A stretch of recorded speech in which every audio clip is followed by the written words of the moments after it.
Pandian store next week new promo Arasi வந்து குமார் ஒரு வேளை மாறி இருப்பானோ அப்படின்னு சொல்லிட்டு நினைக்கிறாங்க.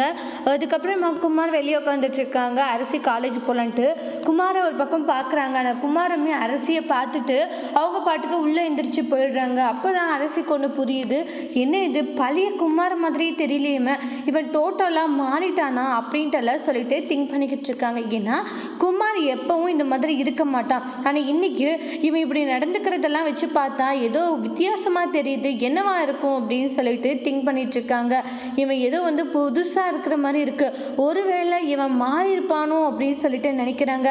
இவனை பார்த்தா இவன் மாறி இருக்கிற மாதிரி தான் எனக்கு தோணுது அப்படின்ட்டு அரிசி நினைச்சிட்டு இருக்காங்க. அதுக்கு ராஜி இருந்துட்டு என்னாச்சு, என்ன அரிசி யோசிச்சுட்டு இருக்க அப்படின்றாங்க. இல்லை நீ குமாரை பார்த்தா ஆனால் அவன் இப்போ மாறிட்டானோன்ட்டு எனக்கு தோணுதுன்றாங்க.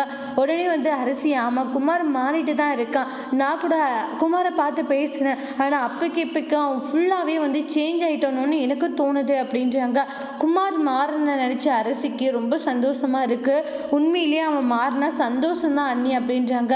அரசி இன்னொரு முறையும் குமாரை நம்பி நீ ஏமாத போகக்கூடாது, அவன் மாறினானா அதோடு விட்டுட்டு சந்தோஷமாக நம்ம விலகிடலாம். அதை விட்டுட்டு மறுபடியும் உன்னுடைய மைண்டை மாற்றி அவங்க ஏதாச்சும் பண்ணுறதா இருந்தால் தயவு செஞ்சு நீ என்கிட்ட சொல்லு, நான் உங்ககிட்ட பேசிக்கிறேன் அப்படின்ட்டு அட்வைஸ் பண்ணிட்டு இருக்காங்க ராஜி.